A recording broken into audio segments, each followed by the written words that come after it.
Just a little quick update video, get me back in the video making game. Start off with these two new fish, the newest additions. Got this little baby tiger shovel nose. Also a peacock bass. Not exactly sure what kind of peacock bass it is.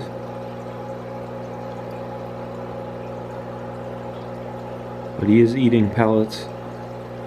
He does usually come up to me, but I'm guessing because of the cameras right here, he's not going to come up to the side of the tank tonight. I did have 8 babies from these two, these calico convicts. As you can see, this female is pretty large again, so I'm thinking she's going to lay eggs soon. I added a pot in there. Usually they just dig up the gravel and lay their eggs on the glass, but for some reason they eat their offspring, the fry, after it hatches. The first batch I got out of them has been the only successful one, but thanks to this guy right here, he ate all of them. Within the first night I had both of these two fish. He ate 5 of the babies, then within the next 2 days he ate the last 3, the biggest of the 3. So that was pretty cool. If any of you know what kind of peacock bass this is, feel free to let me know, because I'm not too sure. If I can get a good angle on him here.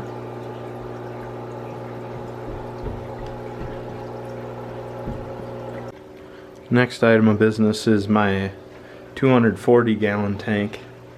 Acrylic, 8 feet long, wide, 2 feet tall, 2 feet wide. It does have this built-in overflow. And I also have this 75-gallon sump for it that I got. I pumped also. This is going to be another item that I need to get going here pretty soon. But as you can see from the video, this basement is not in the best shape. It leaks a lot. I'm gonna have to paint it all on the floor, fill all the leaks. It's gonna be pretty fun. But my biggest concern with this tank is just the other day I noticed that there is a chip in it. And I did not notice this when I bought it. It's not too big of a chip. I've been in contact with some people saying that I could probably just patch it with some weld-on 4. But it is pretty concerning, because with acrylic tanks, from what I've heard, you have to have a perfectly flat surface that supports the whole weight of the bottom of the tank. But it is a used tank. I got it for a pretty good deal, I would say. From what I've read or found, that 240-gallon acrylic tanks with these dimensions usually sell for about $2,200, and I got it for $600 for the tank. With the sump and the pump thrown in with it, got it for an extra $200, so $800 total. But yeah. And over here, I bought all this wood for that tank. For the main supports, they're 4x6s, and then 2x6s for everything else. It's probably a little bit overkill, but I want to make sure this tank does not move, and the stand will be more than enough to hold it.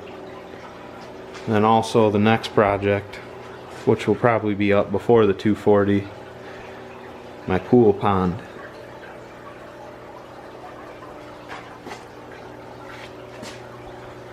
Here is the capacity.